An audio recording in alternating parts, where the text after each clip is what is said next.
The Dean Trailways fifth quarter.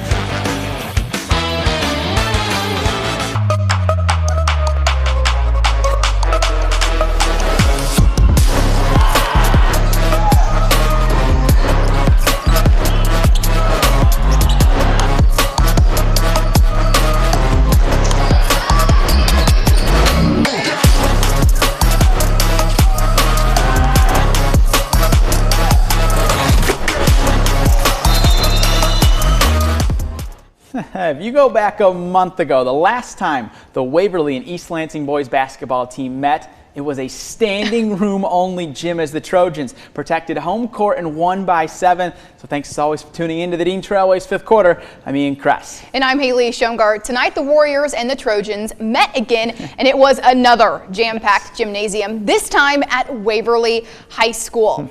Now East Lansing came into tonight with a perfect 7-0 record in the conference, and not too far behind them was Waverly sitting at 5-2. The Trojans took a 25-19 lead into the break, and talk about adding to it in style. J.L. Branson with the high-flying tricks to cap off an 8-0 run, but Waverly didn't pack it up that easy. Off of an inbounds pass, Jaswanta Malone says, "I'll take it from here," to pull the Wolverines within 3 at the end of the third. Less than 6 minutes to go. This is where it gets good. Cam Hudson passes things off, and Branson shows off his range too. Of course, he's got to let the opposing student section know. Next possession though, Pfeiffer gets some help from the home rims to knot this game up at 41-all. Less than 1:20 to play. Malone breaks out a little shake and bake action to push the Warriors ahead by 2.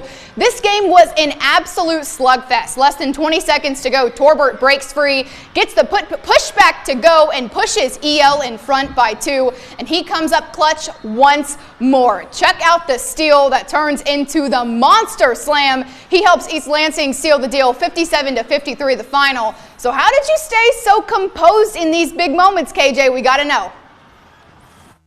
You know, the team told me I had to lock in at the end of the quarter, so I just had to get the ball to myself and get them 2 easy buckets to get us the dub. I told the guys, man, every game from here on out is a championship game. You know, our first goal is to win the conference. They're the defending champs. They're not going to give that up easy. You know, if they beat us, they're back in the hunt. I told them it was going to be a dogfight, you know, and that's exactly what it was. Well, right between East Lansing and Waverly in the CAAC Blue standings is Okemos, who welcomed in Grand Ledge and looked to remain 1 game back of the Trojans. The Wolves led by 5 at halftime and really started to pull away in the second. Brandon Pruitt hits the triple to push the lead to 9. He had 11 points tonight, and with the Comets looking to hang around, 6'8" sophomore Braden James uses the bank on a Friday night to trim the lead. But Okemos called security to deny a comeback. Christian Chu had 10 assists, and this sweet pass goes to Brennan Walton for 2 of his 13 points. Grand Ledge would call timeout as they trailed by 11. Then Walton's going to show off his passing ability, gives it up for Colin Alexander, who's good from downtown. Alexander had a team-high 19 points as Okemos wins big, 69-43. Well, over in Ram Country, Lansing Everett took this short drive to Holt. And much like the other games in the CAAC Blue tonight, this one was action-packed. The freshman Marion May was feeling it early. He drains the 3 to help the Vikings open things up on a 9-0 run and forces the Rams to take a TO. They weren't finished either, though. Najee Davidson is rocking a new hairstyle, but he was still up to his same old tricks. He gets crafty with the deuce to help the Vikings extend their lead. But on the other end, Carter Bishop was just getting heated up. The senior is nothing but net, and their defense cranked things up a notch too. Off of an inbounds pass, Danye Thomas with the interception, and he's off to the races. Lays it in with ease as Holt hangs on to win things 65-56 the final. Well, down in J-Town, Lumen Christi is in its first year in the Catholic League, and they've done quite well as the Titans went 9-1 in league play, earning the #1 seed in the Catholic League playoffs. Yeah, the Catholic League is a little unique in that it is essentially has a conference tournament to determine who the league champ is. The Titans played Cranbrook Kingswood in the quarterfinals tonight, and for more on that, we bring in the 3rd member of our team, Tyler Driesinga. What's up, Tyler? Hey guys, yeah, the Titans were at home to face the Cranes this evening. Lumen Christi won the earlier meeting between these two, 63-50, just 3 weeks ago. Jackson Lumen Christi are ranked 9th in the state in the latest AP rankings. Second quarter, Luke Trope is open in the corner and fires it in to push the Titan lead to double digits. Then in the third quarter, more from outside as Luke Smith pulls down the rebound, kicks it out to Timmy Crowley for another triple try. Shooter's touch as it dances and drops. Titans up 39-24. Moments later, the three-point barrage continues as Tropez connects again from long range. Cranbrook trying to stay in it. A mad scramble for the loose ball here. It winds up in the hands of Henry Snee with a nifty behind-the-back dribble. He gets free to the rim and lays it up and in. But Lumen Christi was just too much tonight. Off a turnover, London Hampton is going to find Tropez inside this time for the layup and the foul. Lumen Christi wins 64-47 to advance to the Catholic League playoff semifinals. All right, well, over in the CAAC White, Sexton has been the front runner all season long and has no intention of slowing down, especially with some history on the line. Oh yeah, who would blame them? The J-Dubs came into tonight undefeated in league play and needed 2 more league wins to capture its first CAAC White title in over a decade. Those Denzel Valentine days as Sexton was on the road taking on Charlotte tonight, the team right below them in the standings, and the J-Dubs were up 4 at half and came out swinging in the second half. Keyshawn Somerville with the quick fire from downtown, capping off a 7-0 run to begin the third. The Orioles responded though. Ben Buzzard dances by the defender, lays it in for the easy 2. Somerville then turns defense to offense. The steal pulls up 2 of his team high 13 points to keep the J-Dubs in front. Charlotte kept hanging around. Buzzard finds Tyler Bowser down low, bringing the Orioles within 10. But a great pass from Javier Garcia to Hurley Young creates a little more cushion for those J-Dubs as Sexton wins a tight one, 51-48, and are a perfect 10-0 in the white. Let's head down to Eaton Rapids. It was youth night, so the players were throwing some balls into the stands for the young fans. Lansing Catholic would silence the Hound Pound early. Drew Tolfrey hits it from downtown. Cougars in front early. Greyhounds using the pick and roll. Ethan Gaston finds Cooper Oliver. Nice spinning finish from the big man. Then it's Tolfrey again, this time driving the lane, absorbing the contact, and getting the bucket to fall. Check out this play from Caden Bartley going coast to coast to hop, skip, and do as Ian does say. Yes, 4-2. ER in front by 2. Then Aiden Atkins accelerates into the lane and blows by the defender for the easy layup. However, the Cougars would get the road win after a Lucas Payne buzzer beater, 51-48 the final. Over at Hazlitt, where the Vikings welcomed in rival Williamston, off the baseline out of bounds play, Luke Blatter connects on the corner 3 for the Vikings. Williamston would answer back though as 6'5" Hudson Hunt hits the triple, and leading the way for the Hornets was Ben Smith tonight. This 3 was part of his team high 20 points. Williamston takes down Hazlitt 50-31. It's time for our first water break, but when we come back, we'll shift over to girls hoops, starting with the battle for first place in the CAAC Red between Williamston and Hazlitt. Plus, the Dansville Aggies are red hot, having won 6 in a row heading into play tonight against Pewamo Westphalia. We'll see if they could keep their winning streak alive when the Dean Trailways 5th quarter returns.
Welcome back. Heading into play tonight, the Williamston Hornets were a perfect 7-0 in CAAC Red play. Hazlitt right behind them, 6-1 in league play. So if the Vikings could beat them head-to-head tonight, they'd move into a tie for first. But if Williamston won, they'd clinch a share of the league title and could win it outright next week.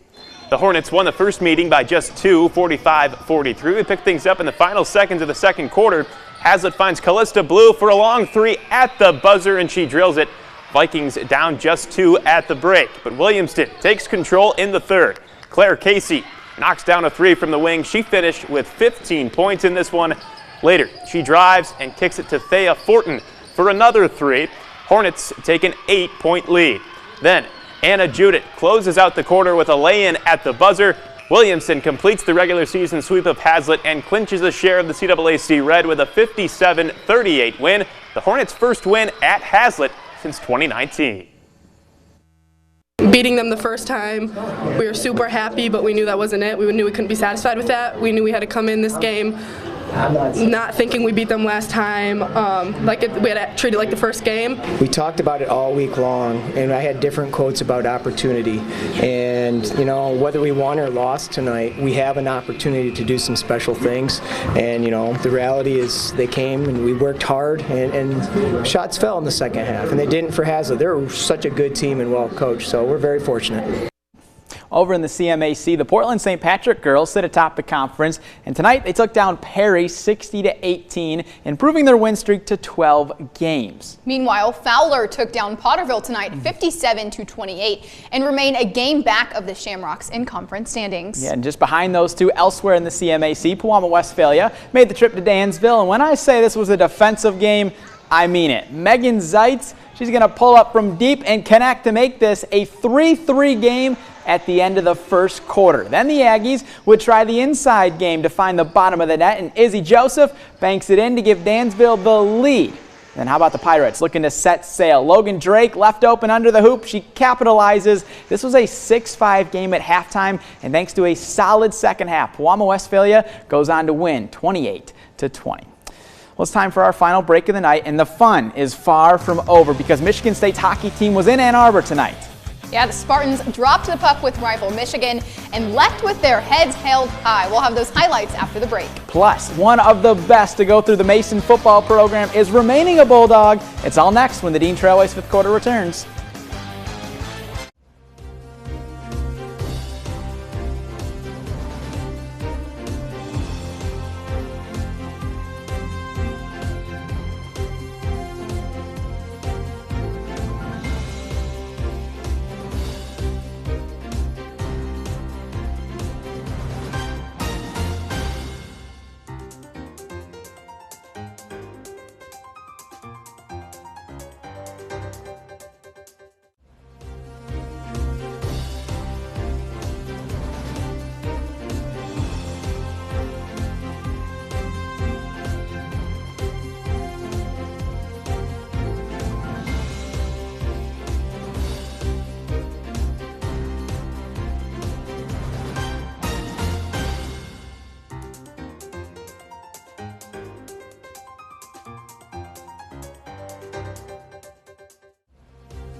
Welcome back. Everybody loves a good Michigan State yeah. rivalry showdown, and hockey is the only sport we get at least 4 renditions of it each season. Tonight, round 3 was on deck as the Spartans traveled to Ann Arbor. Yeah, that's right. These two split the series back in January, and similar to those games, the Wolverines scored first. But tonight, with Michigan State looking for an answer, Tanner Kelly picks up the phone. 25 seconds after Michigan scored, he ties the game at 1 in the second period. And the score remained the same until the third period. That's when Daniel Russell quiets the children of Yost, giving MSU its first lead of the night. And less than 5 minutes later, Maxim Sturbach has Michigan fans thinking about heading for the exit. He makes it a 3-1 game on his second goal of the season. The Spartans would then send home 2 empty netters. They take down Michigan 5-1 for its first time since 2017. MSU has won back-to-back games at Yost. Same 2 teams back at it tomorrow, but at Little Caesars Arena for the duel in the D. Should be super fun. As for Michigan State's gymnastics team, they were at home taking on number 25 Illinois. The Spartans got the early lead and added to it fast. Skyla Schulte on bars collects a 9.85 with this beauty. Then the Beam Queens were back at it again for another night. Gabby Stephen was nearly perfection. She notches a season high 9.925. Then the Spartans specialty freshman Kayla Tucker on floor got a 9.9 with a 10.0 from one judge. Number 10 Michigan State takes down Illinois 197.475 to 196.275, improving to 4-0 in the Big Ten.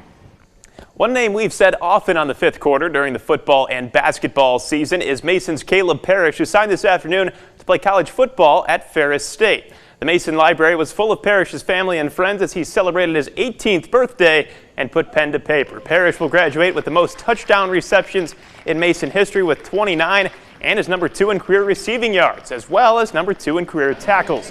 This winter, Parrish is on both the Mason basketball team and the wrestling team and says at one point he had to be convinced college football was the way to go. At first I wanted to play college basketball, and then the coaches started talking to me about football and everything. I was like, yeah, I like football a little bit more, but I didn't think I had a shot. And then they told me, and just, they always believed in me, made me work harder. So I want to thank them for, putting me in this spot. Ferris is certainly getting quite the player. Absolutely. That's all for the time we have for tonight's show. We hope you enjoyed. See you later.